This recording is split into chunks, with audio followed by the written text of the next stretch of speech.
Hello, good afternoon.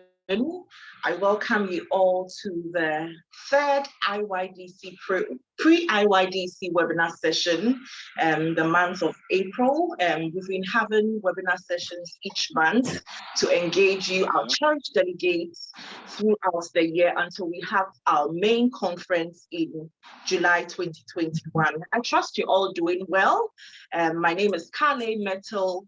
I will be Metal Tutu. I will be your moderator for today's session, and it's dedicated especially to women. And so we call it the Woman Unusual Conference, with the theme creating a league of your own. You know, March was the month of women, International Women's Month, but we had to push it to April because of our calendar. And so today we are very, very honored and privileged to have a very unique speaker or resource person in our midst.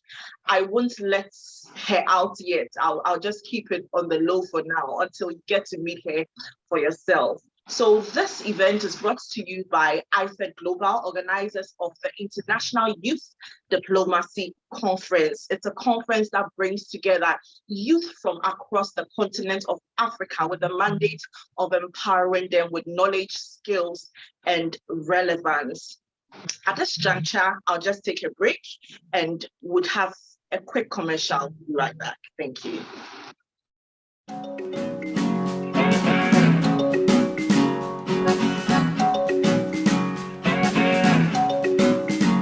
The land is good, the land is fine.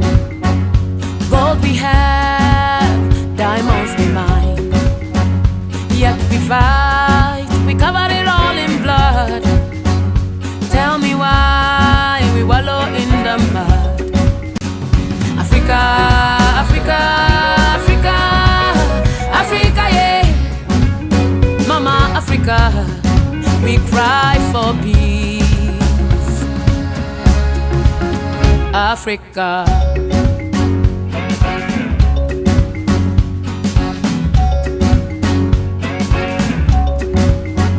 The land is good, the land is fine. Gold we have, diamonds we mine. Yet we fight, we cover it all in blood. Tell me why we wallow in the mud. Africa, Africa, Africa, Africa, yeah. Mama Africa, we cry for peace. Africa, Africa, Africa, Africa, Africa, yeah. Mama Africa, we cry for peace. Africa. Back to the studios of Iydc International Youth Diplomacy Conference, right here in Accra, Ghana. This is our headquarters, and we are glad to bring to you the third edition of our webinar series. This time, I told you it's special and it's different because it's been dedicated to women. There's so many women out there doing great things, doing wonderful things, doing exceptional things.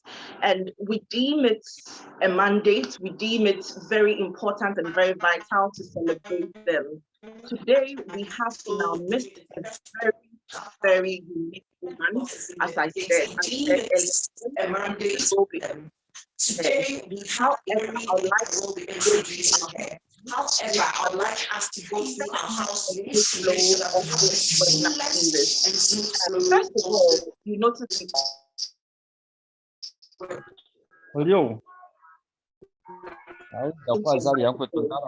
if you're not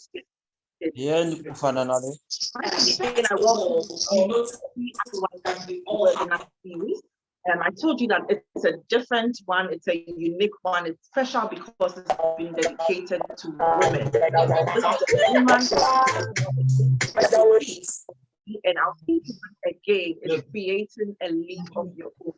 Before I even introduce our speaker, our resource person, I would like us to go through the house rules so that we have a seamless flow of the session. First of all, would ask that you kindly mute your microphones. Please mute your microphones so that we do not have feedback from you interrupting the webinar.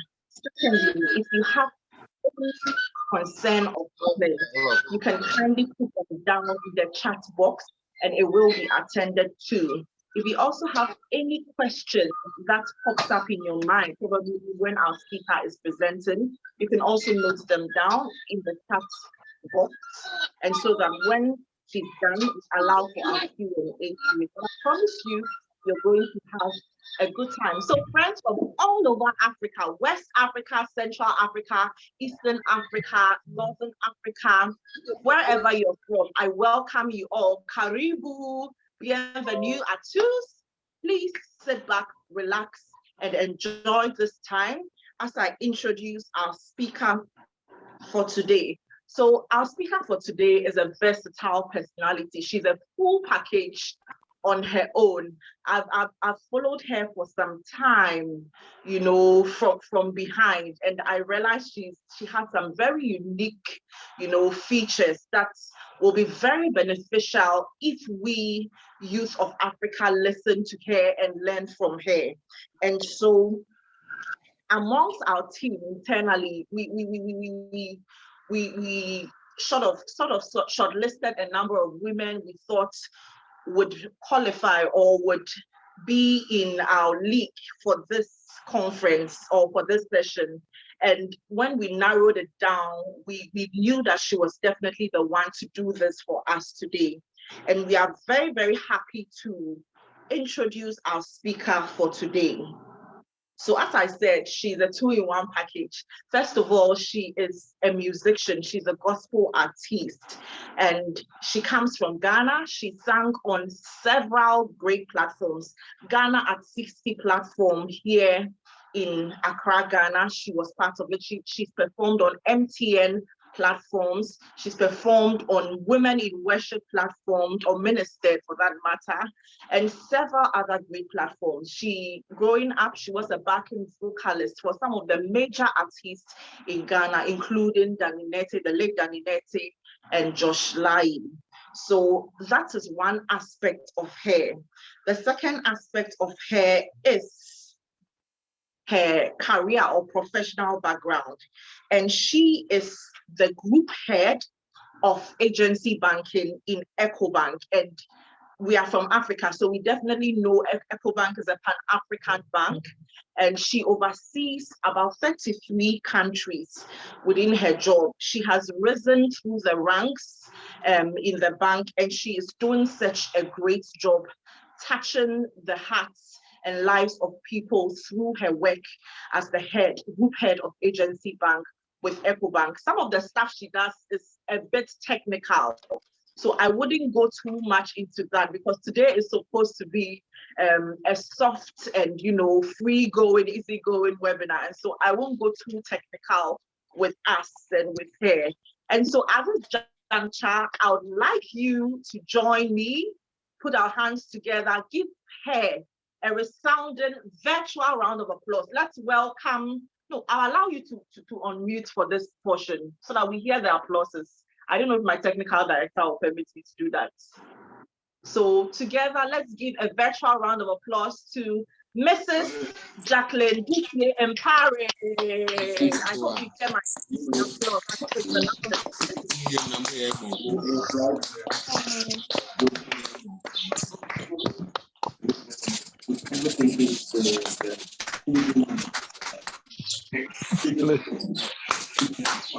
all right, thank you. Please, can now mute your microphone. Thank you so much. Let's observe around you. Let's please mute on my screen. So our speaker can take over.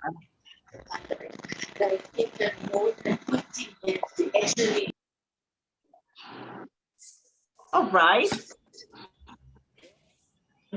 Do we have Jacqueline here?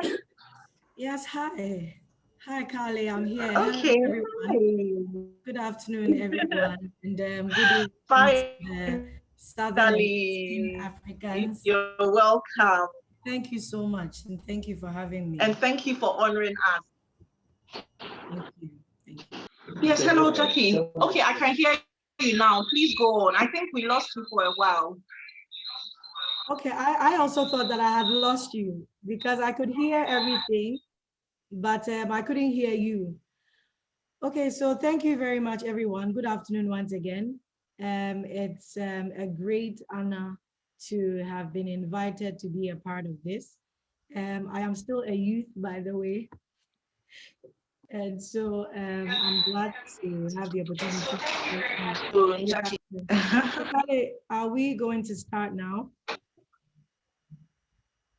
Yes, please. We are going to start now. Definitely. Yes. Yes. Okay. All right. So, Jackie, please, because this is like an easygoing one, I would like to start with a few questions, and then you take over. Okay. All right. So, first of all, I want you to tell us who is Jackie Mpare. Tell us about yourself. How was your childhood like? How was growing up like? What did you study in school? Were your likes, your dislikes? How was family like? How was schooling like? Could you please tell us a bit more? Okay, thank you, Kale. So I grew up in Accra, in Ghana. I am the sixth of seven children to Wow. yes, to parents who were blessed to be married the whole time till my father passed about 17 years ago. Um, I have three older sisters and two older brothers, and I have a younger brother. I went through primary or say elementary school also in Accra. And then I went to Wesley Girls High School. Um, in Wesley Girls, I studied science. So I did, my major was biology, physics, maths, and chemistry, which I didn't find easy at all. And I chose that because my father wanted me to be a medical doctor.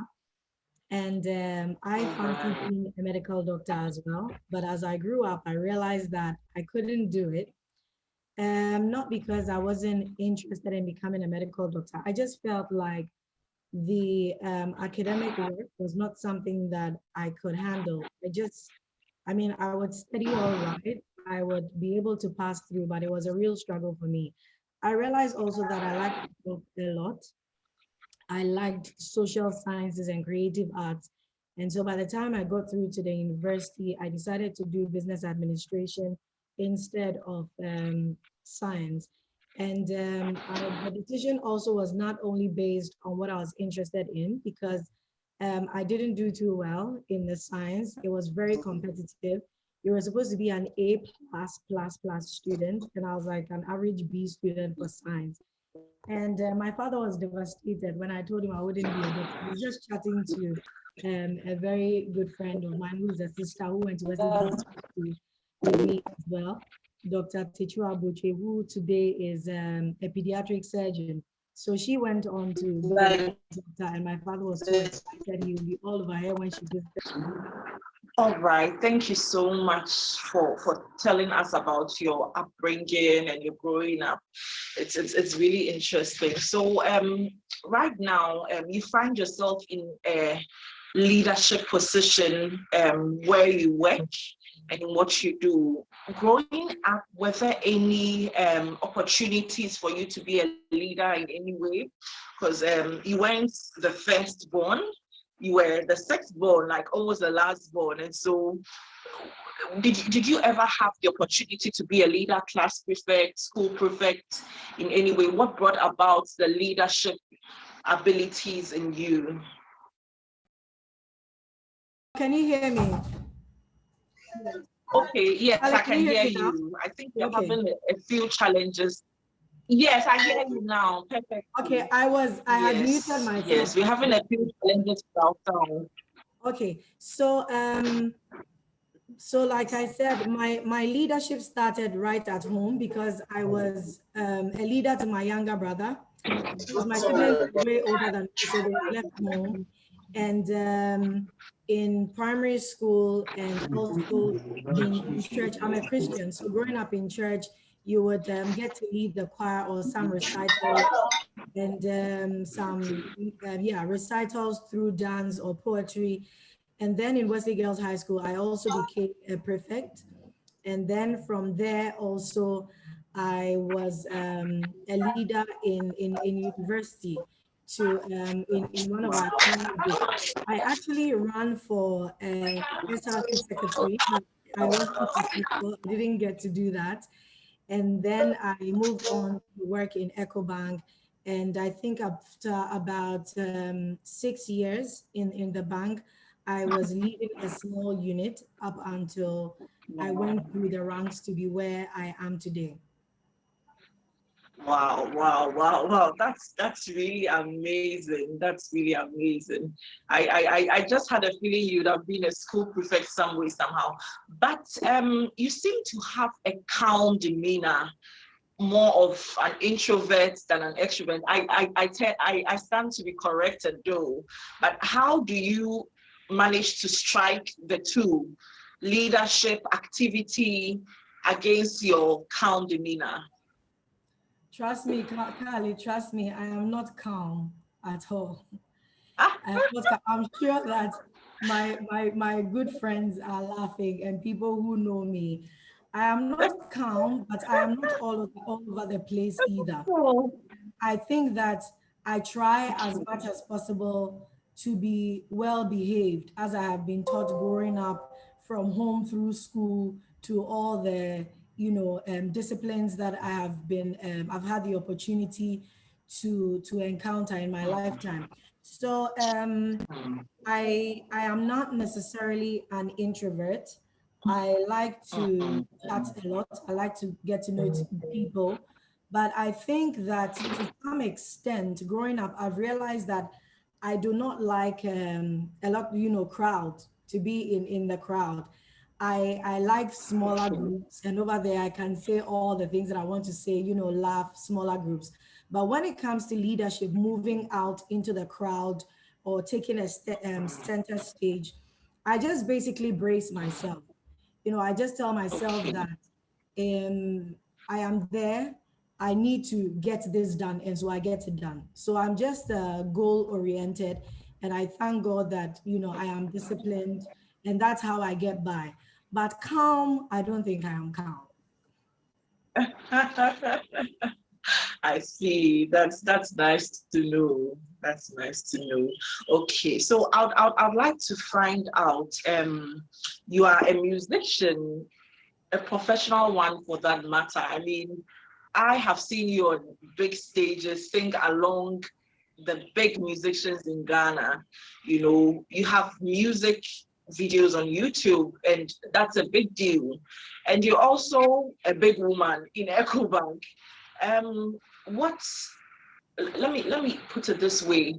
Why did you not choose to go for one, maybe to be a gospel musician, than to combine the two? Why do you prefer combining the two than focusing on one? Okay, that's a very loaded question, Khalid. That's quite interesting. So I I think that my background and growing up, I was socialized to just go through school, grow up and become either an entrepreneur or to be employed as I am today.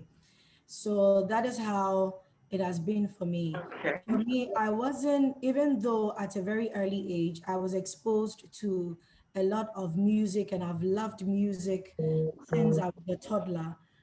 I think that doing music solely as a profession and monetizing it is not something that I grew up, really thinking about or considering. I saw music as a talent that God had blessed me with, that I will sing along songs in church. If I had an opportunity to do something more, I would. And so that's the background where all of that is coming from. Then having come to this point, I realized that there's much more that I can do in music. But I, however, also realized that there's a part of me that God wants to be in the place where I am now. So that you don't want to be a jack of all trades and a master of none. And so I'm trying to still fine tune where I am and then the music as well. But I believe that um, showbiz and the creative arts have been such that we have not seen a combination of that and corporate work together in history, not so much of that, but it is possible. So I think that our place is the place where it will encourage other people, the youth, that you can be able to follow whatever passions you have. I am passionate about what I do, and I am blessed to be in the center of financial inclusion, which is trying to bring financial services to the last mile. That is for both adults, young people, the youth. And if we say financial services, we know that for you to have a bank account, for example, you will have to have an address here and there, but all of that is changing. And I love the fact that people are being financially included. So I think that at this point in time, I have to do both. And there are lives that I can impact and then influence with what I am doing now, which is not so easy. And as time goes on, I'm sure that I would know if I need to settle on one or if I need to work very hard to be very sharp on both. Wow, wow, that's really, really, really interesting. And you mentioned that it's also not very easy. So my follow-up question would be, how do you then manage the two to be outstanding in both ways? Because truly, if you weren't outstanding, we wouldn't have heard about you on the music scene. If you weren't outstanding, we wouldn't have noticed when you were appointed as, group head, this big woman in EcoBank. So how do you manage the two? Because they clearly demand a lot of attention in both ways, plus being a family woman for that matter. So, Carla, this is a question that I get a lot of time, and I can imagine. a lot. But the thing is, I still think that I have not been able to attain, that level of excellence that I desire to on both. And usually, if you do not have the certain level of support, one would definitely suffer to some extent. And I think that I've been able to do this first by the grace of God and also for the immense support that I have, first from my husband, my family to understand that I have to be at different places at different times. And then also from very good friends, loved ones, people who just support. So I think that I have some very key people in my life who will call me to order when I'm not doing well on the corporate side, and people who will say, don't neglect this gift that God has given you to be a song minister. I realized that my ministry suffered the most because, there's nobody there to sort of mark and see what exactly it is that you're doing. And for a day's job, you have KPIs to meet. So you would realize that and also spending a lot more time doing your 9 to 5 could make you relatively sharper on that side than the other. So I still think that every day I'm learning, I'm evolving. I am still trying to find that perfect balance so that I attain the excellence that I really want to in both. But I thank you for your kind words that you think I have attained something, worth commending. Thank you. Thank you. So, Jackie, in essence, you're saying that to have a perfect balance, you basically need to have a good support system, manage your time properly, and then to keep learning and growing. Is that what you're saying in essence? It's perfect. And I would also like to add that you need to make up your mind that you will lose certain things, like something definitely has to give. So there are certain luxuries that you might not be able to have. You need to also psych up and tell yourself that it's going to be a bit tiring, and just plan along, and accept that it would not be easy. As in, when you can relax, you do that, do a lot of that, spend time with family. But there are times that you have to sit up throughout the night to catch up. So if there's a major concert that I have to be a part of, there's definitely has to be rehearsals, and because I am Yeah. I'm Christian, there's a part of it that you need to pray and prepare.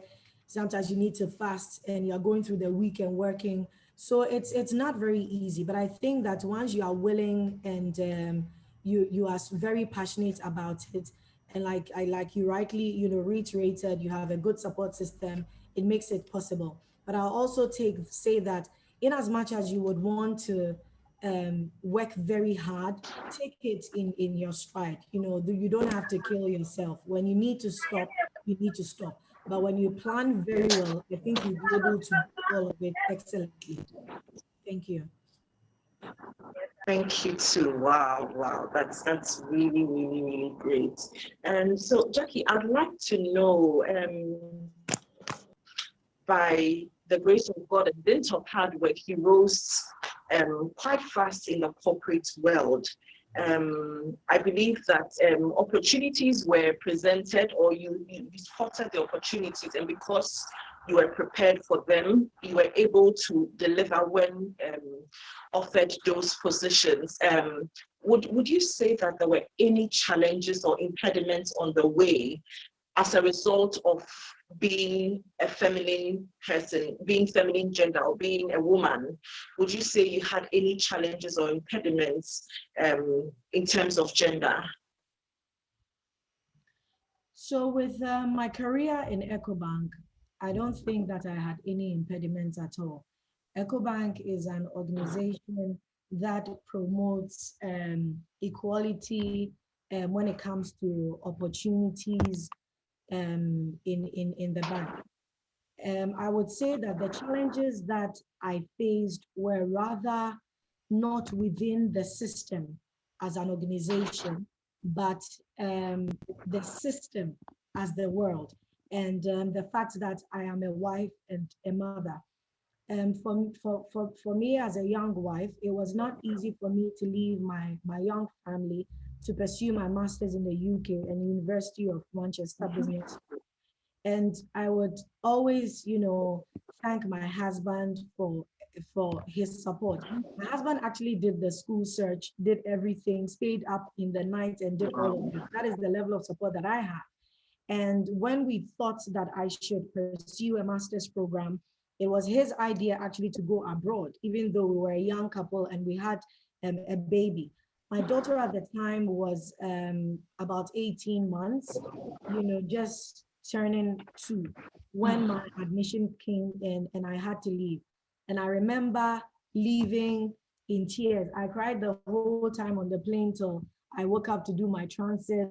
When I got there, put my bags down, settled in, I still, went on to continue to cry because I had missed my family already. I felt very sorry for the 18-month-old whose mother had to leave and go to school. But I think that it was a very good time because she was much younger, and even though she needed a lot of attention, not as a teenager, or they call themselves a tween now, between 10 and 13, they call it tween, Kali. So she needed more attention. She didn't need much attention then. My husband was very supportive. You wouldn't believe that he lived in our home with her and a nanny. Sometimes if he had to go somewhere, her grandparents will assist. So it wasn't easy for me. Now, going to pursue my master's, it gave me a broader perspective of the business administration that I had learned. I had it's a mastery. So you master to do something. And I majored in international business management, international business marketing, international business negotiations and all of that. And when I came back to EcoBank, I realized that I had learned so much and I had grown so much within the first year. When I came in, actually, of course, I was on a steady leave, which is another blessing that God, gave me. So I had a job waiting for me when I came back. Things had changed a bit, and so there was something new, which was agency banking that the bank wanted to pursue and managing some other projects. And of course, I didn't have anything to do at that time, so I had to take that and run with it. I remember I needed to be trained, some of my colleagues and I, and the banks and with the Gates Foundation sponsored for us to go to Kenya to study digital financial services. And at that time also, I was, I think, so there was a time that I was breastfeeding and had to travel. So what I did was to take my breast pump. I would pump and then throw the milk out so that the breast milk would still continue to flow. I was in Kenya for a week. I did that for a week. Prior to going to Kenya, I got a lot of fruits diet, juices, and soups because I also didn't want to gain a lot of weight. And I would pump the breast milk and then keep it refrigerated in a deep freezer. You know that breast milk can last as long as 12 months in a deep freezer. So I said to myself, I'm a milk factory, and I was intentional about it. So the time that I was away, my baby was being fed breast milk. I was still able to do the 6 months exclusive, even though I traveled in between. So the system within EcoBank did not put impediments in my way. You just have to work very hard. You just have to distinguish yourself. You should be able to execute on your KPIs and exceed your targets. Also be strategic, in the way you work with other people, and you will be seen in quotes in the right way. And when opportunities come, also you take it. At the end of the day, when there's an internal vacancy, and you do not apply and go for an interview, you won't be chosen. It doesn't just happen like that. And the interviews are not simple. You need to prepare. So I think that the EcoBank system has been gracious, so to speak, but the system, the world as it were, for me being a wife and then a mother was not very easy for me. Those were, I had every excuse to say that I was a nursing mother, I couldn't travel, but I determined and I did it. And my husband, very, very supportive. So yeah, that's how I was able to do it. Wow, wow, wow, wow, wow, wow. This is really, really something like very, very deep. I'm personally very much inspired because I'm also very young in marriage, and you know, I'm sure some of these things you are talking about are things that I'm yet to experience, and maybe other youth who have joined us here are also yet to experience. So it's really, really inspiring that you've been able to share such detail, even to the my test of it, you know, how real it is. It's so real. And thank you so much for opening up and sharing these to us, with us. I'm learning so much, so much. Okay, so now you've talked about how EcoBank made things, you know, relatively easy for you, and how you also managed your way through it. Now, would you say that you talked about being intentional, yes, in what you do at work? So being intentional in there's a lot of politics at workplaces in the corporate world. Do you think it's necessary to play politics, make the right type of politics to be intentional in your ways, to be noticed, or to, you know, put yourself out there? So when I got my appointment to EcoBank Group, I remember going to my MD, Mr. Dansaki, who gave me one of the best pieces of advice that I got. And coming back to Ghana, I remember going to his office to say thank you. So he said to me that I needed to prepare every day to meet the group CEO. I needed to prepare each and every day as a business manager to speak to the numbers, to understand the state of my business at any given point in time. And like you rightly read from my profile, I have a responsibility to develop agent networks and to sell EcoBank's digital financial services across 33 countries. I need to understand the dynamics in those countries. I need to know why which country is performing in a certain way, whether good or average, and what to do to ensure that every country is doing well. And he also said to me that I needed to be seen in the right way. And he added that I'm not saying go and play politics and be all over the place, or, not the wrong way, but just think about it. And what that meant to me, what seeing means to me is for the numbers to speak to you. I think in a lot of organizations today and in EcoBank, we have been able to structure our business and then reporting and management information systems such that you would be able to see somebody's performance. It is so scientific to be able to see what is being done. So the first way to be seen is to let your numbers or achieving your key performance indicators speak for you. Others will say, look, we've done everything. The numbers speak. Everybody knows that I'm an expert and I'm the best. And my table is the solution center, but I have still not progressed. Rising into leadership, I have realized that it is not only the numbers that must speak for you.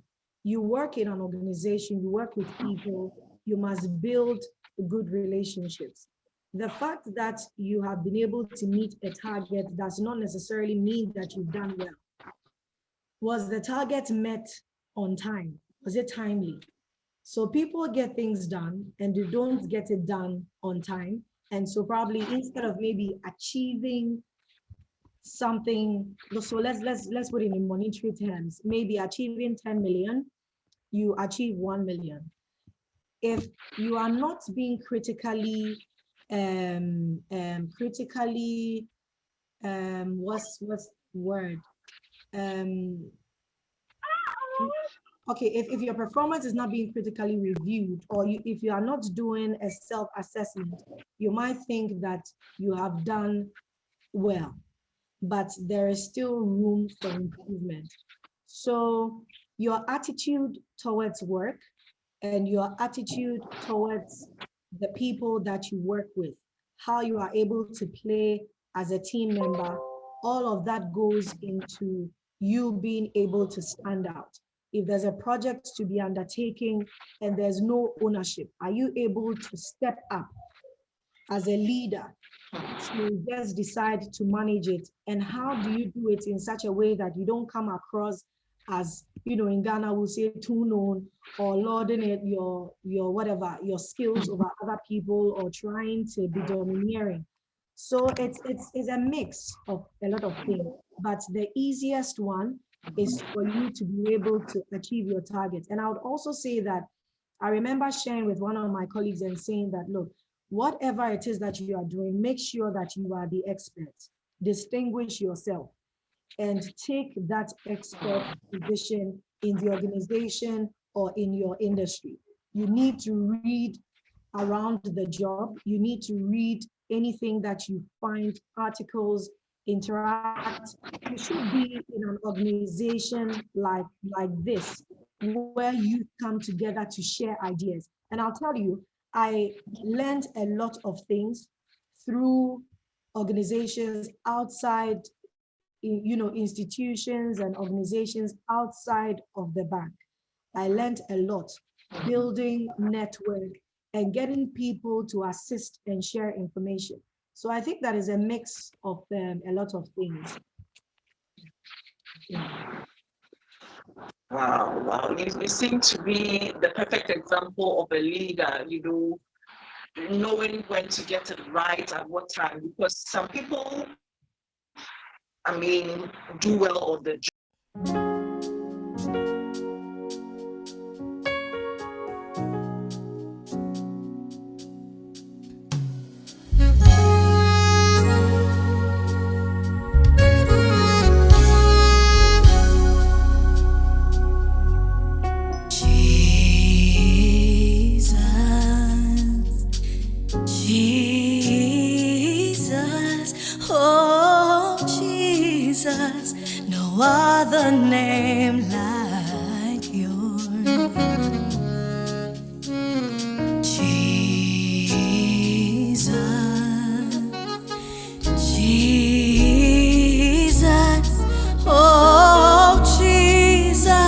no other name like yours.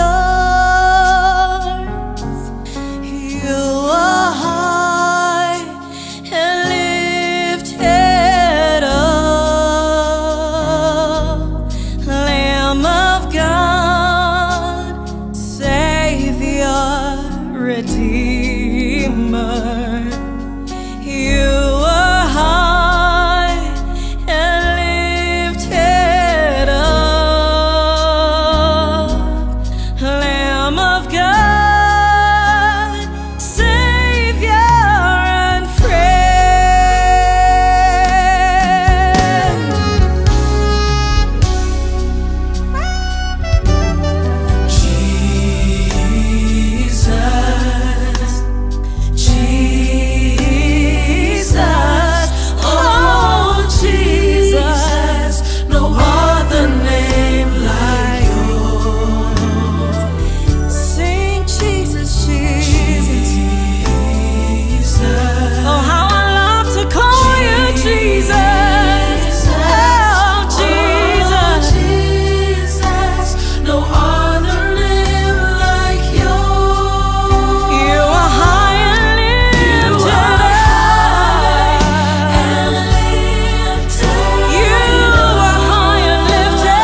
Jesus, Jesus, Jesus.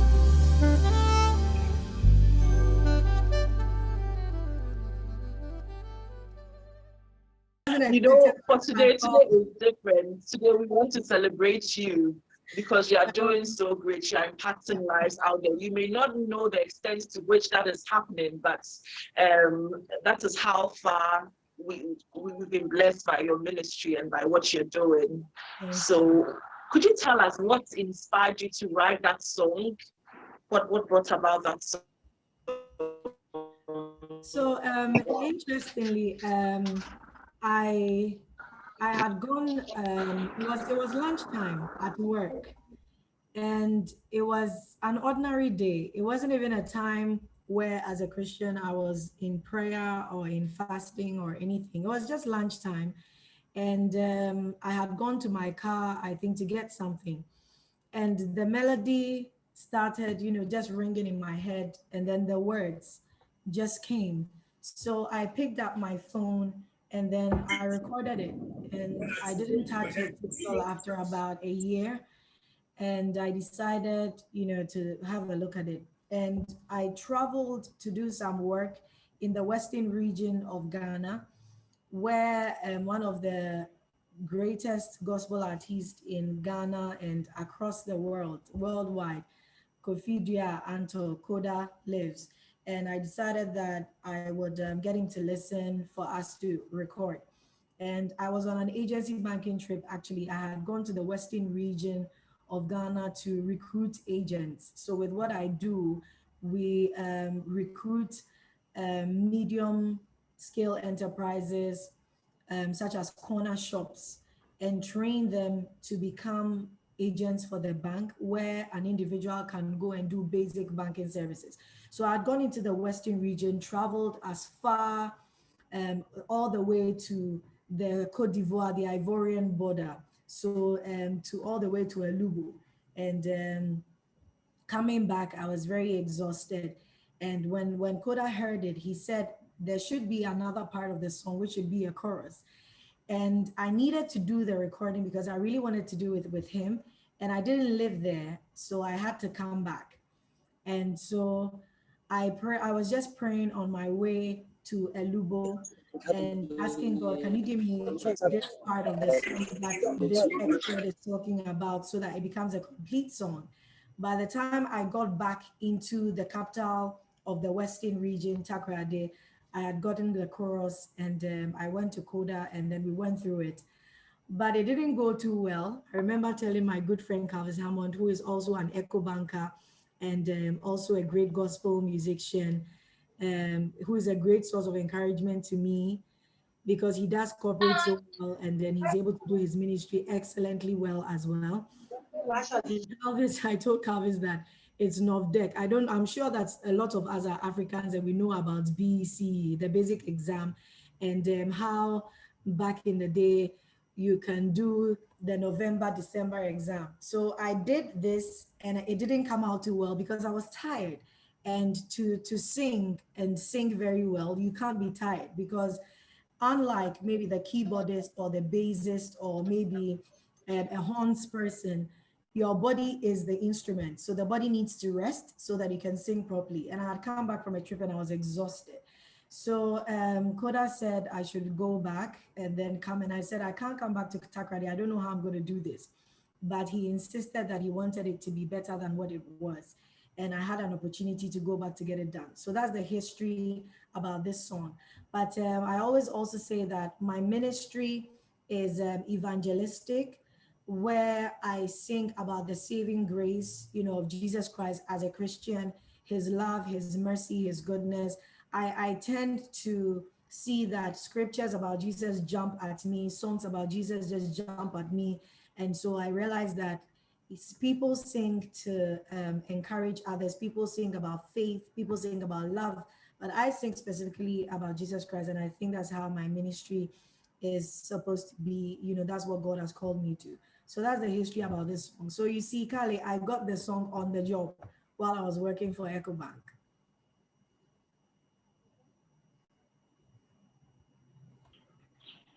Wow, wow, wow. That's really inspiring. Very, very inspiring. Really great. Anyway, so talk about your job. I know you are impacting a lot of lives at work at EcoBank Ghana, not just EcoBank Ghana, but across the regions where you oversee. And there's somebody on the line and she'd like to say something about you. So is Amanda on? Oh, Amanda. Hi, Jackie. Amanda. Amanda, good to have you here. It's a pleasure. So Jackie, Amanda is my mate from Weekly Girl. And she was my entertainment prefect. Oh, no. Amanda, I didn't know that, but I'm not surprised. Oh, seriously, you don't know. I didn't know that, but I'm not She's surprised. a good girl. No, I know she's a gay girl, but I didn't know she was Ntp. Wow. Hey, Amanda was serious and serious. Very hardcore. Hey, Kali, I thought today was about Jackie. Now you're unleashing all my archives. Okay, let me withdraw before Amanda gives me a punishment. She announces my name in the call. You will pay like Kali, you will pay like Okay, so Amanda, you work with Jackie. You are also very talented anyway, but you're relatively younger, and I'm sure she's someone you look up to in the corporate space where you work. Please just feel free. Tell us what you know about Jackie, her personality at work, the impact she's making and all that. Just feel free. Okay. So I met Jackie in 2016. How I got into EcoBank is a long story though, but I joined Jackie's team. I didn't work with Jackie directly, actually, but we shared the same office space. And when I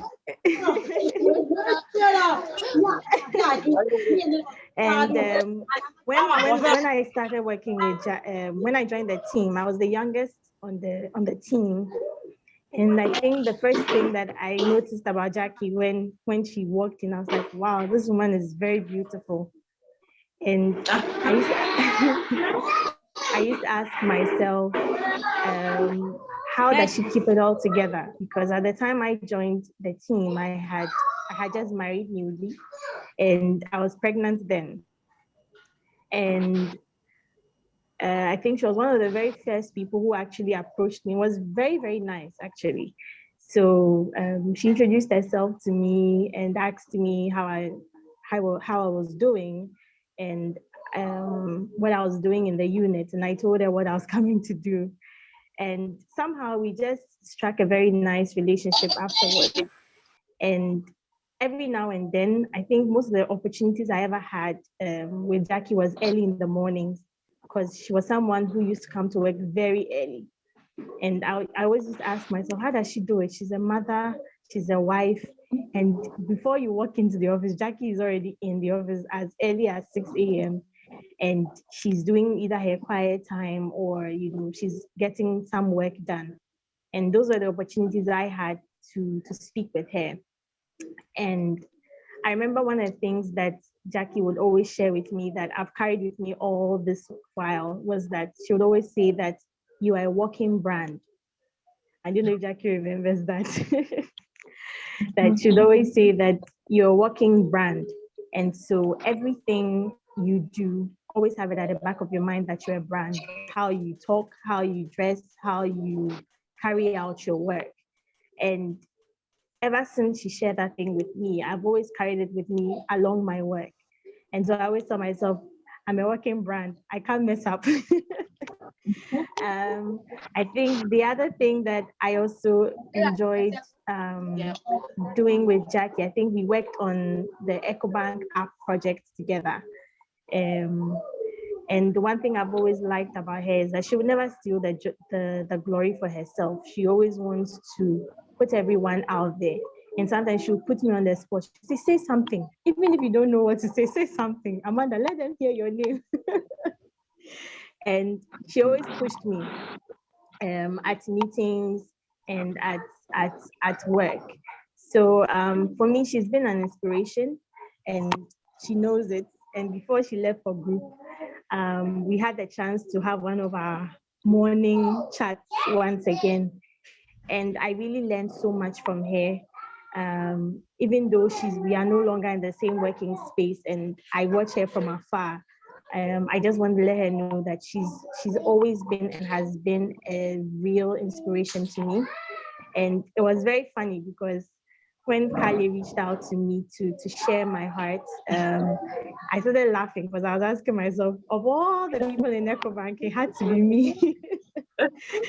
But I'm really glad that I had this opportunity to celebrate you, Jackie. Not a lot of people celebrate the people who have impacted their lives while they are alive. It's only when they pass on that you hear people say, oh, she was like this, oh, she was like that. But if I've gotten this opportunity to say it, I want to say thank you, Jackie, for being an inspiration to me. And thank you for leading the way. Thank you for showing me that I could still rock it as a mom and not let my personal life get in the way of my career, and still ace it at home, ace it in my marriage, ace it at work. And you've always been that inspiration, and I just want to celebrate you. And as you take on higher heights, may God continue to elevate you and bless you along the way. Thank you, Kali. Wow, a big amen to that. Amanda, that is so wonderful. Thank you so much. In fact, you've gone beyond our expectations. You've exceeded our expectations. Thank you so much for joining us to celebrate Jackie. I'm sure that in a few years to come, we'll be celebrating you as well, because Jackie is there, and we believe that whatever sort of support you need to grow in your career, she'll always be available to help you grow. Thank you so much, Amanda. Thank you. All right. So that was Amanda McSamuel. She is a colleague of Jackie Mpare at EcoBank in the Ghana office. All right. Thank you once again, Amanda. All right. So how do you feel about that, Jackie? You are full of surprises. Right now, I think I need to back up because I don't know what next year I'm going to do. I don't know what next year you have, down your sleeve. But thank you very much, Amanda, for the kind words. Thank you very much. It's very encouraging. When Amanda talked about the working brand, I remembered why my colleagues, so they call me Brand Mpare. One of my colleagues, Charlotte, she says that all the time. And I don't even realize that I say that a lot. I think I must have picked up from Jibodi Doso. She's one of the women in Ghana who have impacted a lot of lives, young ladies. She's into personal grooming and a few other articles that I have read. So Amanda, I have given credit to the source. And Ms. D, thank you for everything that you've done and the impact that you've made in our lives as well. Thank you. Wow, that's so nice. I'm really touched. Amanda, do you have a sister called Audrey? No, actually, I don't have a sister. I have a sister called Audrey. Sorry, did I say Amanda? I meant Jackie. Jackie. Amanda. I have a sister called Audrey. My older sister. One of my older sisters is Audrey. And was her maiden name Nyantechi? Yes. My maiden name is Nyantechi. Wow. That's your maiden name. Interesting. When we went on the break, my mom called me and she said, that is Audrey's sister. Okay. Anyway, we'll go back to that later. We'll touch on that later. Okay. Anyway, all right. The Wesley Girls High School. So there's someone here who attended Wesley Girls High School. She's a friend of yours and she'd also like to join us celebrate you. Hello, Dr. Akosia Kwakupong. Are you here? Cozy. Hi, Surprise. I knew you were going to say that. So Kale, this is one of the people who made it to medical school. I didn't. You see, these are the sharks. Because I salute, and I know my friend Dr. Tichu Abuche is on there as well. So Kale, these are the ones who made it to medical school. We were all sat there. Yes, interesting. So, hello, Akosia, Dr. Akosia, or Dr. Kwakupong. Cozy for short. Please, could you tell us something about Jackie? You've known her for some time. Tell us something special about her. For 20 years, actually. I was trying to remember today, and I realized I've known her for 20 years. But as she says, we are still youth. We are not that old. We are still young, and we still have it. Still. So yeah, I got to know her. We were in the same house, and you know, when you said Jackie was calm, I actually then started for a short while. I thought that was very hilarious. But she does know how to keep it together. That I will give it to her. I mean, when you see her for the first time, you think that she probably doesn't know how to talk or anything. But she knows what to do and when to do it. So, yeah, I'll give it to her. And she also didn't mention that she was the first ever physical prefect of Wesley Girls High School. She omitted that. I had been meaning to say that. Wow. So yes, she took on a role that had never ever been done, and she did it wonderfully well. I mean, it was awesome. So yeah, she has it. She has it together. I know she will go through some downs and everything, but I think, I mean, as a musician, as a banker, as a fashionista, and everything, she is excelling, and we just admire her from the background. And I mean, I was happy when you asked if I could say a few words, because an event happened in my life last year, and I realized that I need to celebrate people when they're alive and not when they pass. So, Mami, you're doing a fantastic job. I mean, I just look at you doing this and doing that, and I'm proud to say, Charlie, I know her. I know her when we did school and everything. So you're doing fantastic. I know God is going to take you to much higher heights. He's going to do, I mean, exceedingly abundantly above all you could ever think or ask or imagine. I know He's going to do it for you, and I love you so much. Thank you. I love you too. Thank you. Oh, Kali. No, I don't know. Hello. Hi. Wow. Dr. Akosia Kwakupong, thank you so much. You've revealed a lot of very great things about Jackie, which we didn't know. And so thank you so much for sharing. Thank you for joining us to celebrate this unusual. Wow.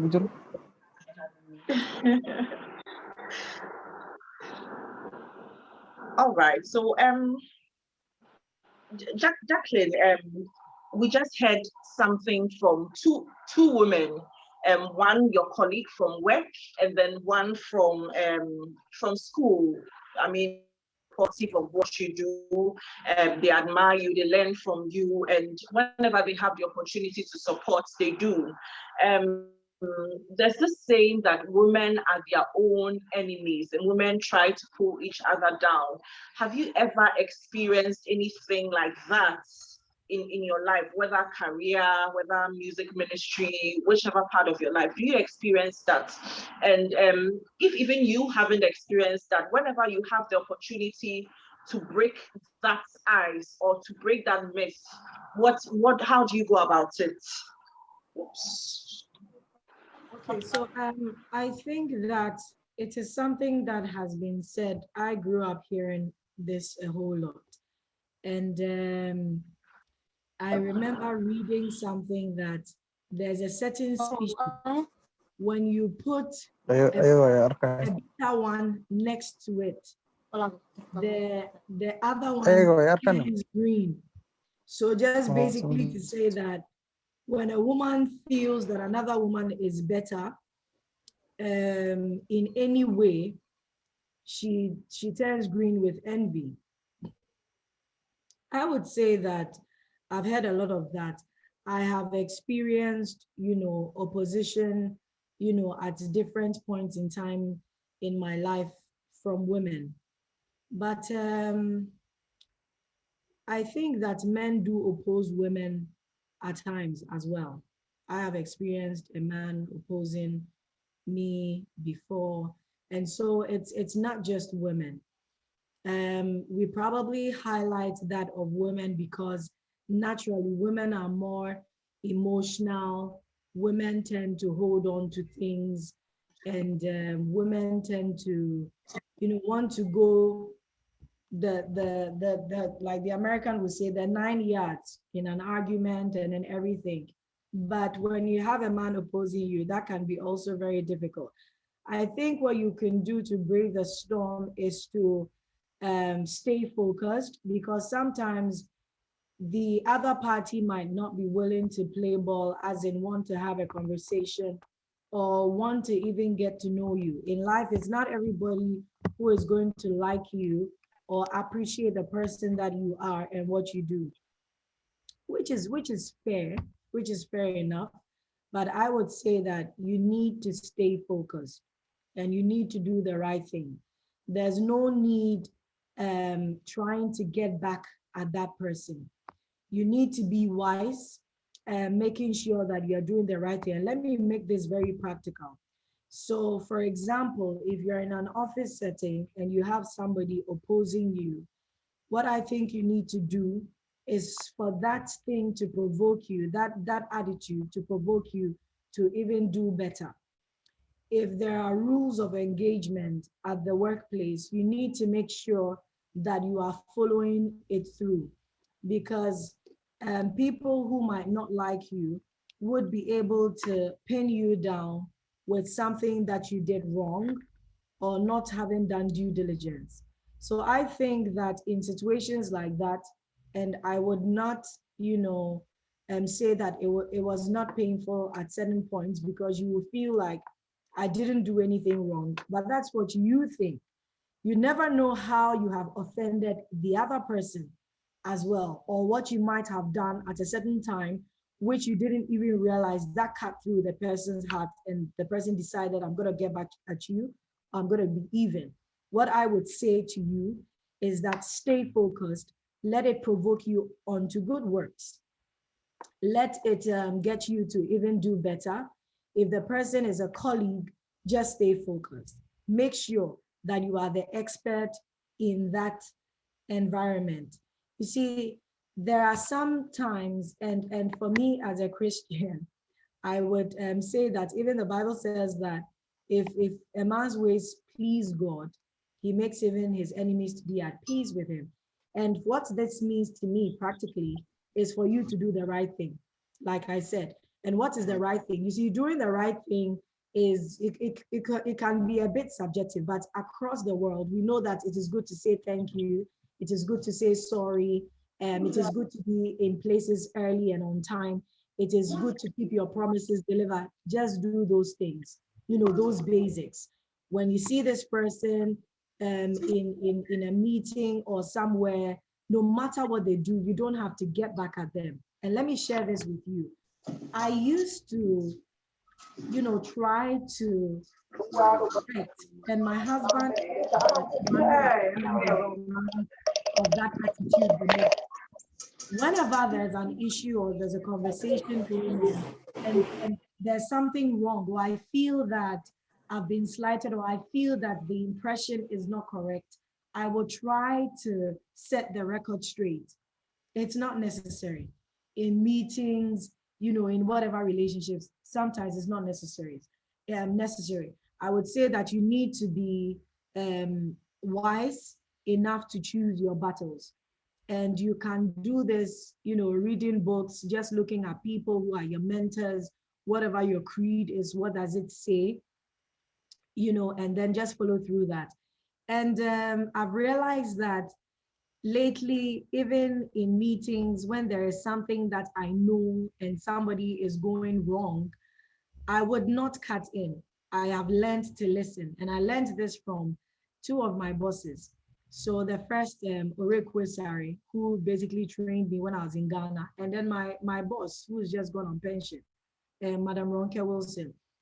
I mean, for both of them, they are two, separate individuals, and their credentials are great. I am nowhere near them. And Madam Ronke Wilson, by every standard, I realized that she would listen to everything I would say. Then when I am done, Kali, I can talk for like 15 minutes. And this woman who has over 25 years experience in, in, in banking, has done so many things, chartered accountant, her credentials are impeccable. She would listen to me.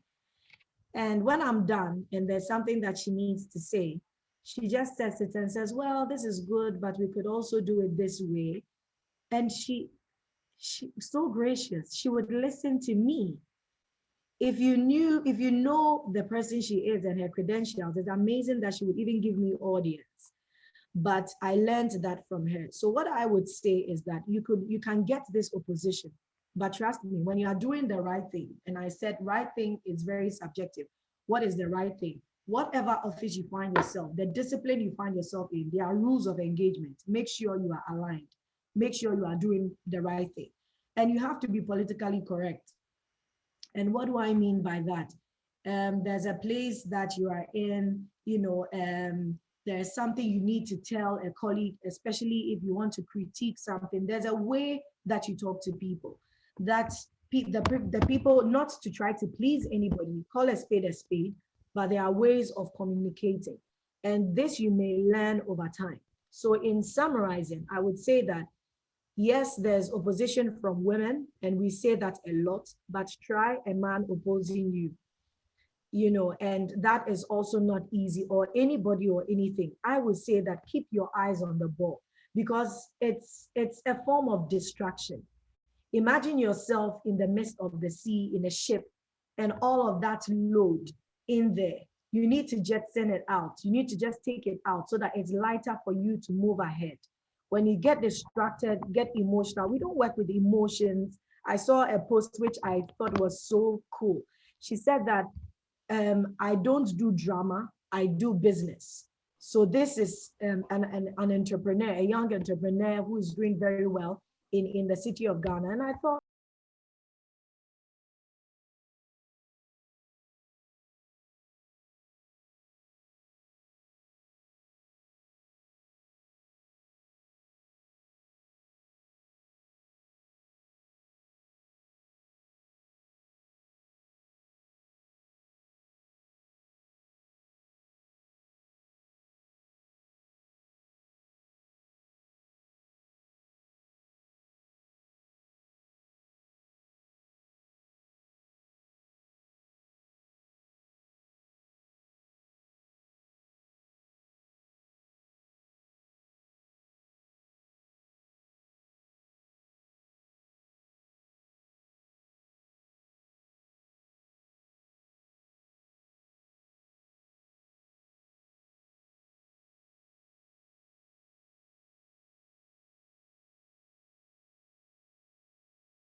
and I keep my eyes on the goal, I am going to excel and my work will speak for me. So no matter what the backstabbing is, whatever it is, the work will speak for itself. And evidence is better than anything else. So let your work speak for itself, and you can only achieve that when you focus. So stay focused, because you will be opposed at different levels in life. Thanks, Carly.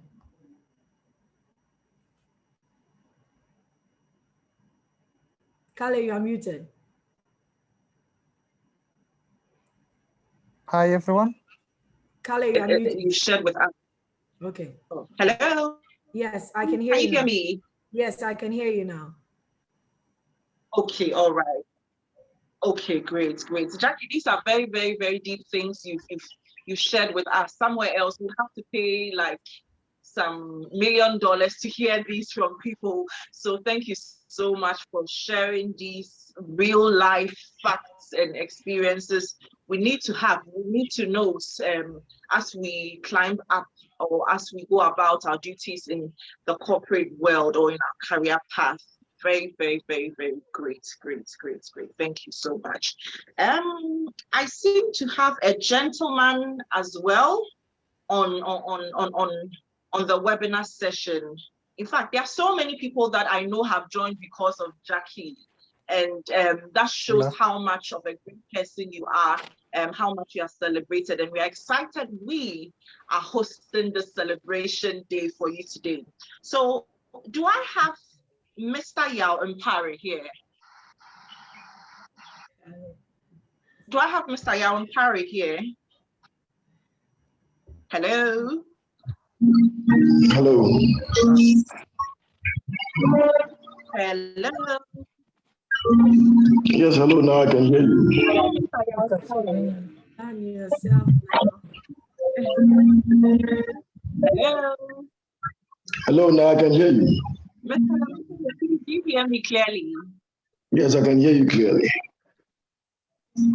Good to have you here. Thank you so much for taking time of your very busy schedule to join us today. Thank you too for the opportunity to share on this platform. Thank you. So everyone, Mr. Mpare is the husband to Jackie Mpare, our very honorable speaker for today. I've known him for some time, but we'll get back to that later. I know him as Pastor Mpare anyway. Please, would you tell us something nice about Jackie? We've heard a little about her career or professional aspects. We've heard from friends. Yeah, so tell us about her. This is family for us. Say something nice about her, please. Hey, nah. Well, let me start from this point. I think that, I've listened through the program and heard all the things that she's been saying, which are very true. But one thing that I'd like to add is that she's allowed herself to make the most difficult decisions. And that has, really helped her in her career. Of course, if I have to talk like my husband, I'll be very but I think that, as I was saying, the very difficult decisions her master's program and left a little girl who was just about 2 years old. I think it was quite difficult, but we had to think about it, and she actually made that decision. And also for a group appointment when she had to move all the way to Togo, going in, and coming in every weekend, that was also a very difficult decision. You don't get many people make such decisions regarding their career. And so I'd say that she's been very diligent at what she's been doing regarding her career. She's a good wife, I'd say, a good mother, a very hard-working woman, and very focused, on her job. And so I think that one of the great things that I think is really transferable, and many young people will have to learn from her, is the ability to actually make difficult decisions. When we want to get to the top, There are difficult decisions that must, get us there. And I think that those are the things that she's actually made. So overall, she's a very balanced woman, and I would say that she's very prayerful. Many of the battles that she's handled in life, difficult issues at work and difficult issues in her life have been handled by prayer. So I want to say on this platform that I love her very much, going on and doing what she loves, and as she goes, as she goes high in her professional career, I pray that God's blessings also increase on her, and that I also pray that she will take the other aspect as well, her music ministry to the next level. Thank you very, very much. Now I think I've said it. Wow. I think we need a bigger and better round of applause for this. Please join me. I want to hear you. I know it's better, but I want to hear the applause. Wow. Wow. Amazing. In fact, today's webinar session is very, very different. We've done this over and over, but today is unique. Thank you so much, Mr. Mpare, for joining us, for sharing these great experiences, great words about your wife, Jackie, for sharing her with the world. I mean, there's a saying that behind every successful man, there's a woman. But clearly, behind successful women, there are also very great men who keep pushing us, who keep, who keep supporting us, pushing us beyond our limits. And want to say thank you so much for doing this for Jackie, for setting an example for men. It's really great of you. God richly bless you. Thank you. All right. It's been an amazing session. We've heard so much, not just from our resource person, but from people that have personal contact with her, have personal relationships and experience with her. And this should tell you that it's not a hype, it's his reality. And we are very, very honored to have first-hand information, knowledge, and experience shared with us from Jackie and from these people who are related or connected to her. Now, I'll just share a few comments from our chat room. So there's one from Damti. Damti says, God bless you, Minister Jackie Mpare, for being an inspiration. Keep soaring. That's from Damti. I'm not sure what country he's from. Then there's one from Raphael Pali. Raphael Pali says, God bless you, Minister Jackie Mpare, for being an example. Thank you so much. Then there's one from Idrissa Diso Kamara. Idrissa Diso Kamara, he didn't say the country he or she is from, also says, great session, and I'm learning a lot from Madam Jackie Mpare. There's one from Stanley B. Cooper, says, thanks for the support. All right, so I think these are the few comments that we've had. Okay, there's another one from Albert. Albert says that, Jackie, it's great to be here for this great meeting. As a librarian, I suggest that the fee. Oh, okay. So, Albert, this one is not for Jackie. The secretariat will attend to that anyway. But Jackie has heard that we said it's great to be here and you've learned from her. That's great. There's another question from Idriso to Jackie. It says, how can you stand your belief when you know there are a lot of people who haven't accomplished anything as a corporate government, etc.? My goal is to achieve zero hunger when my country hasn't started something.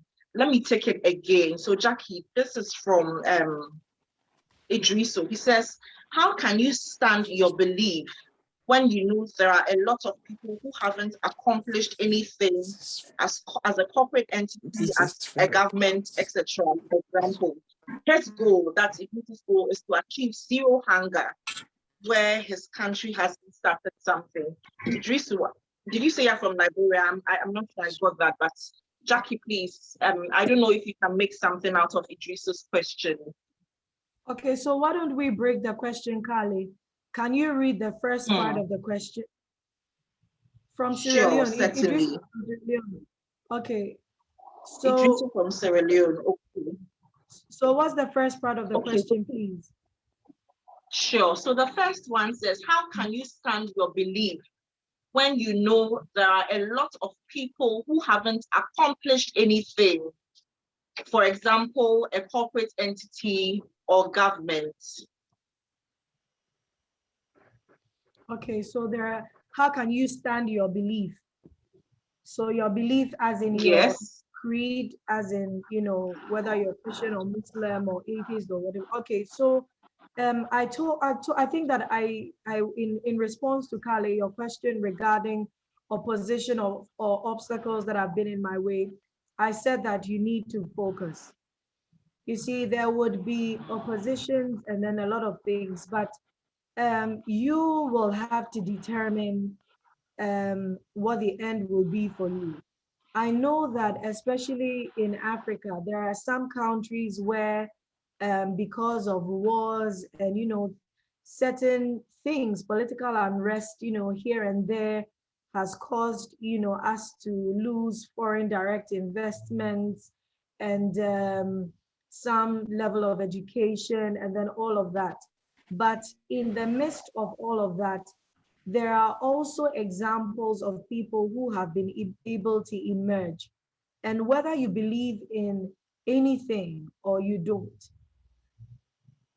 for you as a human being that God has created, when you set your mind to do onto something, you are able to achieve something. So I would say that do not let something that somebody else does derail you or cause you to sway or look elsewhere.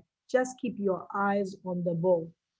If your eyes, are fixed on a particular target, whether you are in the remotest village, because you so much desire to do that thing, you will naturally find yourself doing things no matter how long it takes, and you're going to get there, whatever it is that you can do. And the thing is, sometimes you don't necessarily need to be featured in BBC News or something to do with Africa, focus on Africa before you get out there.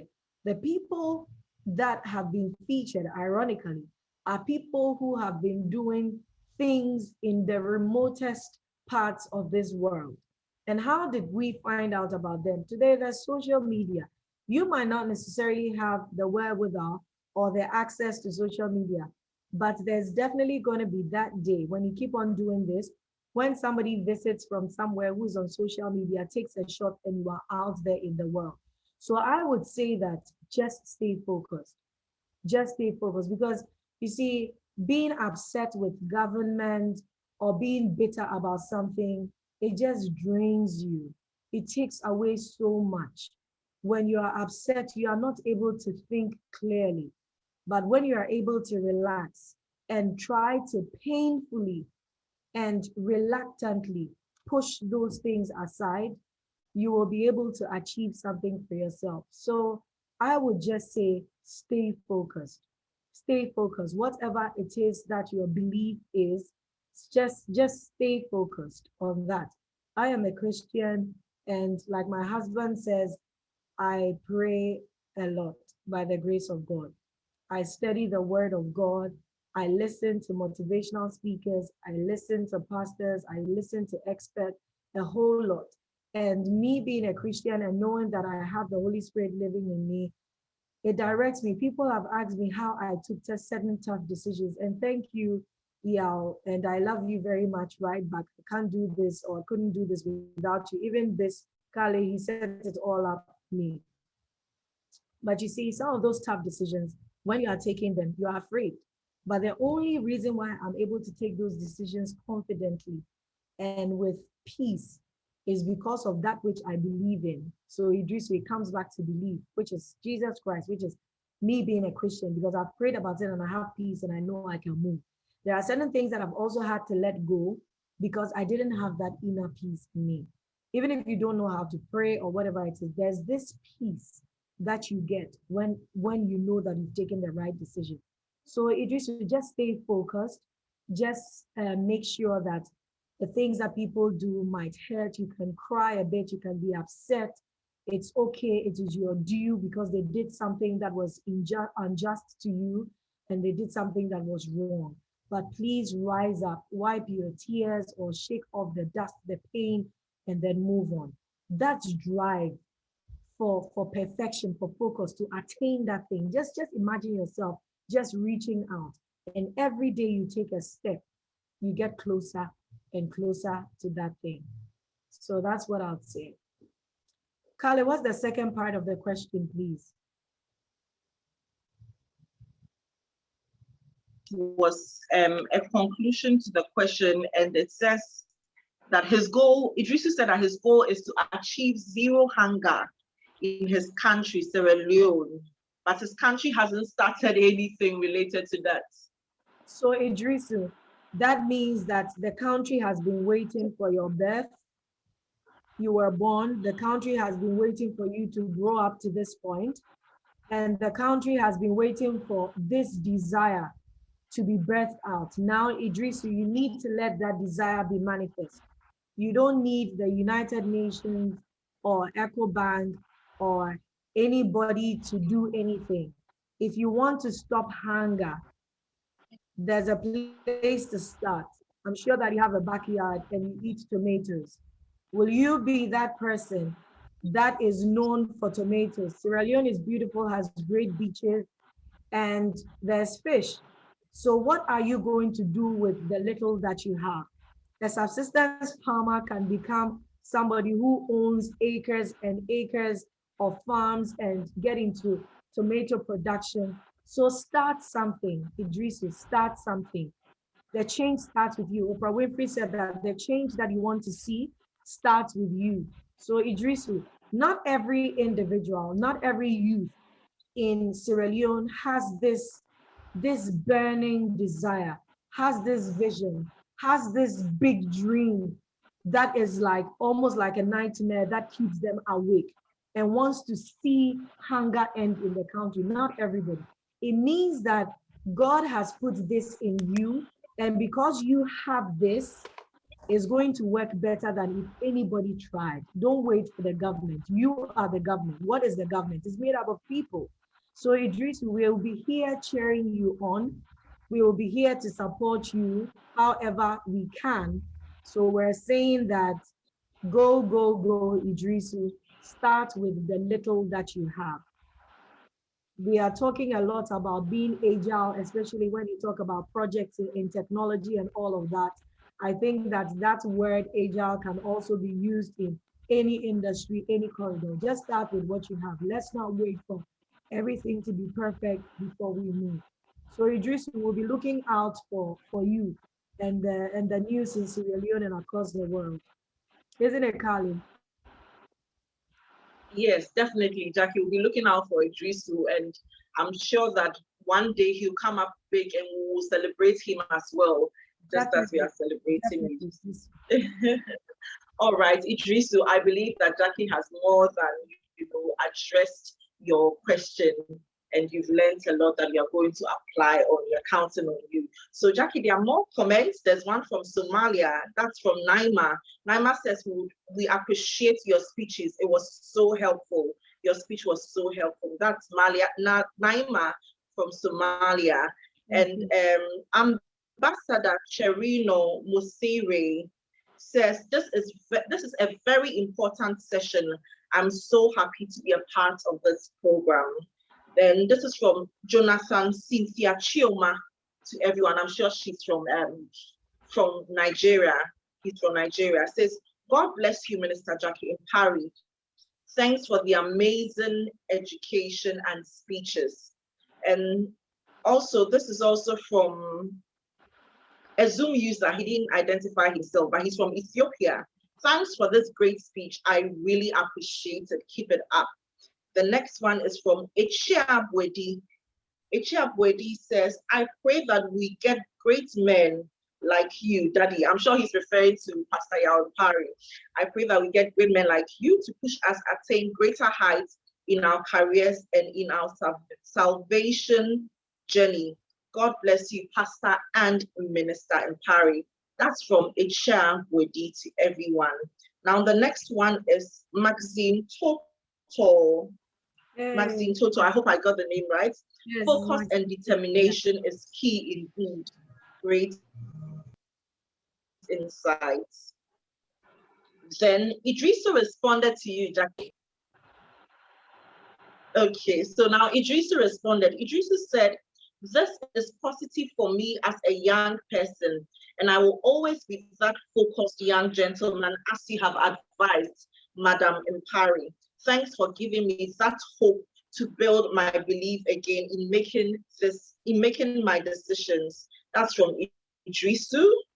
Then this from Naima. Naima says, as a young female who is in her last year of university, can you please mention some tips to start planning for my future career? So this is Naima from Ethiopia. Okay, so Naima, I think that Can you get the question, please? yes, I did. I did. I Okay. did. Yes, I did. So Naima, I think that and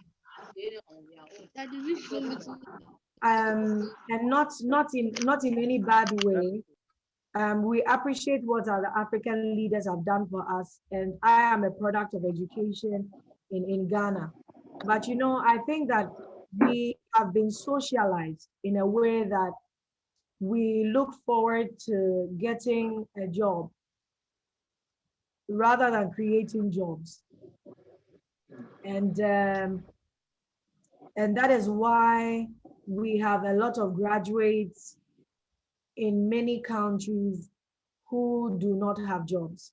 So Naima, what I would say to you is that if you've never done any volunteering work or internship with any organization, even though it's the last year in university, you should be ready to volunteer. It's very good. You're going to learn a lot of things. You build network. I would also say that keep an open mind. And if you come out of school and the job applications are not going well, then maybe you are not like me. You are a great entrepreneur to employ people like me. And so have that open mind as well. One of the things that I'll also like you to do is to begin to read around the trends, the current trends in your major. So if you are majoring in human resource, what's the latest in human resource? There's a lot of talk about technology. And I did a course during the lockdown with Northwestern Kellogg University in the US. And it was so insightful. In human resource, now they're using artificial intelligence and big data to even try to review CVs, first level of interviews and stuff like that.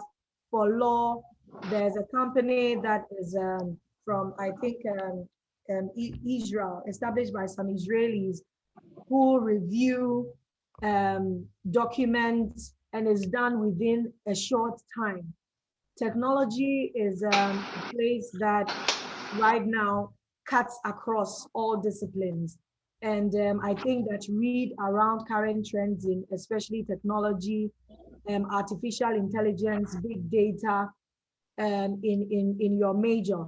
Another thing that I think that you should look at is whatever it is that you want to do. Will a robot be able to do it in the next 5 or 10 years? And if the answer is yes, then even though it's a major, you should leverage what you've learned to begin to do something else. Now, if we have artificial intelligence, big data, machine learning, AI doing a lot of things, you know, different industries, ask yourself where exactly you are now, if you've added value to yourself such that when we need a few people to train a machine to do that, will you be selected or will you be part of the masses that go away? Let's not be in a hurry to get into, you know, the corporate world just get out there and be part of the statistics. Look at what your strengths are, look within, what can you also do to create jobs, and read around, your major and other stuff. Listen a lot, watch things, you will be inspired. Watch things or attend events like this with a mindset to be inspired to do something. And as youth, I would want to say that if there's anything you are doing today that a machine or a robot can do, then your job is at stake. If you are not excellent at your job or the expert, then your position is at stake. So let's make sure that whatever it is that we're doing, we are the best, and we will be needed. So an example is maybe child minding, for example. I don't think that Kali, you, or let me mention a few names I see, Avuyem or Samuel or Bati, anybody, or Ambassador Cherino would want a robot to take care of their baby. Because you see, toddlers can be funny. Sometimes they throw tantrums here and there. So if you're a child minder, you're going to have a job for a very long time. There are certain things that machines will never be more so intelligent to want to do. And there are certain things that, ironically, machines are being trained to do. So I think that this question and this answer should go to everybody as you. And if you've also decided to embark on something, think about it. Think about the future, the future of that thing, and it is something that is indispensable to human beings. Let me just throw this in there. The entire world has suffered in the last 2 years with COVID-19. And during the lockdown period, there were stuff that we needed like food and toiletries, and certain things just didn't matter anymore. There are certain industries that did well. Some organizations, businesses had to, change their modus operandi, take a step back to re-strategize. Some also did very well. Go and find out. So that's the homework that I'll be giving you, that find out about some of these things and where the world is going from here and where you can plug in as a youth. I read something that I think the question from Sierra Leone, was it I don't recall the name. I read something. He said that I have realized that the youth are not the leaders of tomorrow, but the leaders of today. Kale, isn't that intriguing? The youth, and that's what he said. You should look. So the youth are not the leaders of tomorrow. And we say that tomorrow. If you are 20 years today, in the next 5 years, you are 25. In the next 10, you are 30. You are not so young anymore. I am surprised to be, where I am today. It was just yesterday that I came out of school. So let's also go back with what our brother put in the chat, that the youth are not the leaders of tomorrow. You are the leaders of today. So for my sister in Somalia, I think, who is in final year, don't see yourself as a young girl. Don't see yourself as, a baby anymore, sweet young lady coming out there. You are the leader of today. Psych yourself up as such, position yourself up, position yourself as such, right from the get-go. Don't wait for anything. Don't wait to be married. Don't wait to have children. Just start now. Thank you. Wow, thank you so much, Jackie. You've really, really thrown a lot of insights into this. And I believe that not just me, but all our participants have been more than informed. We need to wrap up because we're almost out of time. But before that, I'll just read through the last few comments that are on the platform, and then we'll have our closing remarks from the executive president. So this one is from Daniel B. Freeman. He says, "Thank you so much, Minister Mpare. You are speaking to us like my kindergarten teacher, and I understand. I'm admired and feel motivated by your words. Thank you." The next one is from Idrisu again. He says, your words have made me believe that youth are the future. Okay, I think that's the comment That's the that you comment just from Idrisu. mentioned. Exactly. He says, I have started with a, yes, that's Idrisu. Idrisu says, I've started with a student farm with volunteers of 10 students and 2 staff. So that's a good start, Idrisu. Fantastic. Good to know your progress. Then the next one. Yes, so this one is from Ambassador Sherry No Musri. Says, Minister, your speech sounds like a motivation to me, more especially for my country, Sierra Leone. I've been more motivated to move my sweet country forward. Fantastic. Now, this is from Vali Mensa. He says, thanks for the opportunity given to us, African youth. This session is very important. May God bless you. Hoping to meet you again this year from Togo. So that's Vati from, is it Vati from Togo? So we can't wait to see you come July, God willing, all things being equal. COVID will be out now. From Togo. And the next one, Samuel Salge. He says that thank you very much for the opportunity and your motivational speech.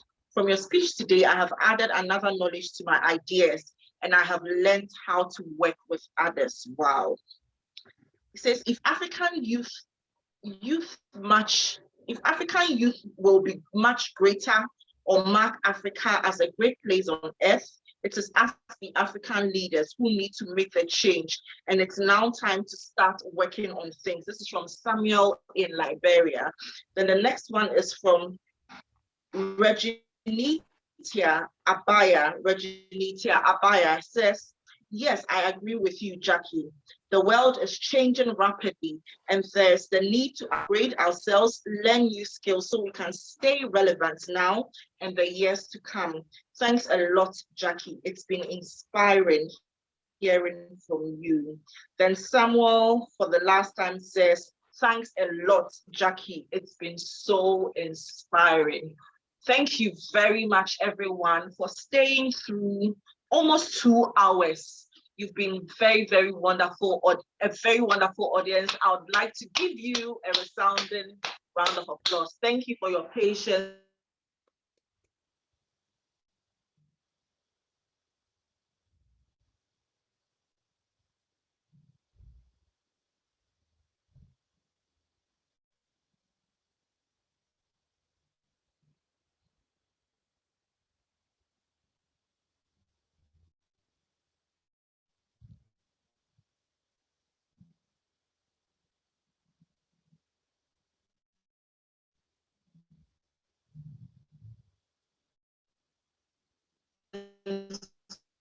Your and for all the comments. Jackie Dufier and hold the session for 2 good periods. Everyone has been informed that we'll have you some other time. God willing, all things being equal, if you are able to Samuel, and of course, Mr. Pastor Mpare. Thank you so much for agreeing or accepting to join us to celebrate Jackie. There's a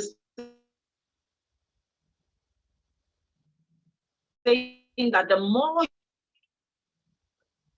you celebrate life, the more there is celebrate life, the more there is. Is so glad we are so honored that we had the opportunity. We have our executive president, Mr. Echam. He's the executive president of the Global Organization Diplomacy Conference. He's going to give us our closing remarks.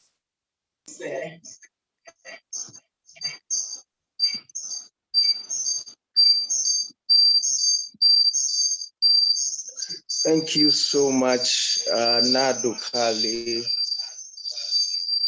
This has been a very insightful discussion, and we are so much grateful to Madam Jackie Mpare for this wonderful one.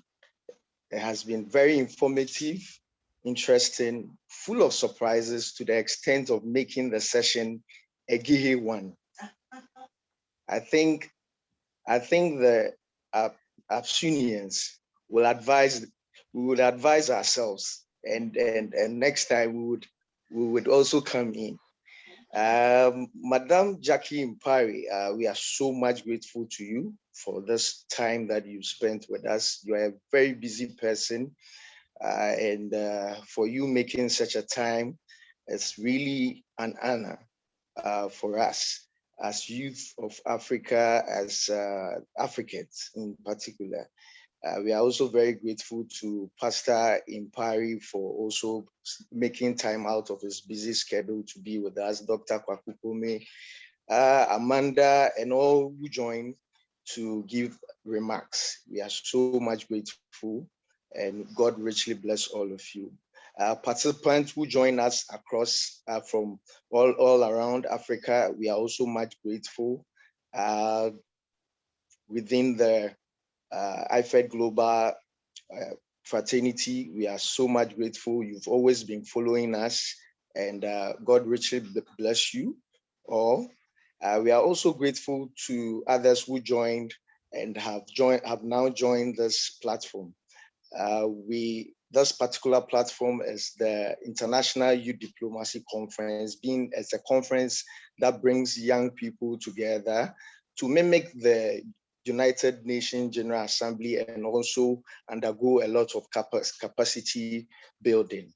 We meet every July in Accra, Ghana, and we receive young people from all over Africa, and it's very, very, very interesting. It's an interesting platform, and I will encourage you to find out more about us and possibly join the July conference. We've been faced with a lot of challenges, but by grace and with we keeping the measures and the vaccines that are out, we believe that our conference will be physical, and we can meet each other and have a wonderful session and interact with several young people as well as diplomats that will give us insight. We've introduced the Woman Unusual. The Woman Unusual is an initiative by our very own moderator. She's been with us from the beginning, and she's also a special one to me, my very wife, the mother of our children. And it's the first session, which is online, has even broken the way. It's created a big way for this particular addition to Iydc to really be a blessing to young women across the continent. I was really touched by the words of Madame. She's really touched on focal points such as you being a focus as a person. You know, as youth of Africa, we need to be focused. We don't have to be distracted by some of the challenges that our leaders try to bring our ways. Okay, we need to break those hurdles. We need to cross those hurdles and break those boundaries and go beyond where we can imagine ourselves. We can even imagine ourselves to be. She also made mention of the fact that we know our God. So our God is our creator. No matter who you are, no matter your background, you have a creator. So you need to know your God and know how to deal with your God. So she pointed on that as well. She went on to say that start something. It is better as a youth to start something. You don't wait for jobs. Many a times we talk about unemployment being a challenge on the continent of Africa, but we can break that kind of challenge. We can break and go beyond that. So you need to start something. If it's an enterprise, start now. You don't need to wait for resources. You need to just go ahead and start something. Lastly, the point that I was really touched with is that you should be the change you want to see. So any change that you expect in your society, go there and solve that problem. Go there and create that opportunity. Go there, find ways. As you keep going, the ways will come. The opportunities will come for you, and you would have your way out and you make so much impact on the continent of Africa. So once again, thank you, Mrs. Jackie Mpare, for this insightful discussion or session with us. We hope that we would continue this relationship, and it will be a wonderful one. And you would also have our platform all the time to impact the generations and the generation today and even the unborn, since we would put everything on record. Thank you once again. Thank you too. Thank you too, Chairman. Thank you. Thank you now. Thank everyone for making time to sit through. It's a great pleasure and a great privilege to have been a part of this. And I am honored that you would give 2 straight hours of your time just listening to what I had to share. That's a great honor, and I'm very grateful. Thank you all, and God bless you.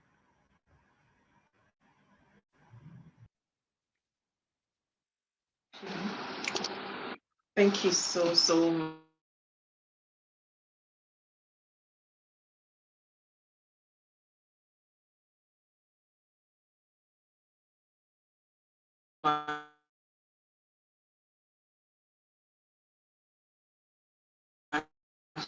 Thank you, our executive president, sharing your thoughts. All things being equal, we noted all of them, and the office is going to address them accordingly. And so, at this juncture, I'd like to say that if you haven't registered yet, please visit the website www.youth-diplomacy-conference.org, and please apply to be a part of this year's conference because it's going to be great. Our speaker for today has been Mrs. Jackie Mpare, who is the group head of agency banking, EcoBank, and an inspirational and sensational gospel musician. Jackie, we want to say it's been such an honor having you. It's been a different session altogether. This is our maiden session of the initiative Woman Unusual, which is attached to the Iydc, and we are so glad that it's been memorable with you. Thank you so much. And to the team, the production team, I have to give you a shout out. Senyo, who is being behind the technical desk, Mashoud Mohammed Kofi, Nasara, Florence Mensah, our office manager, Emmanuel.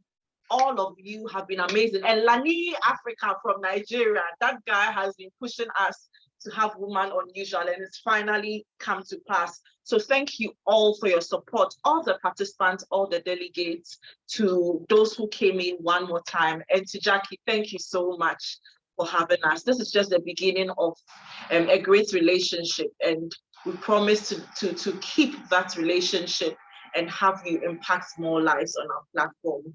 Thank you so much. God bless you all for tuning in. We will be with you another time. It's bye from us here in Accra, Ghana. My name is Kali Metu Tutu. Bye, au revoir.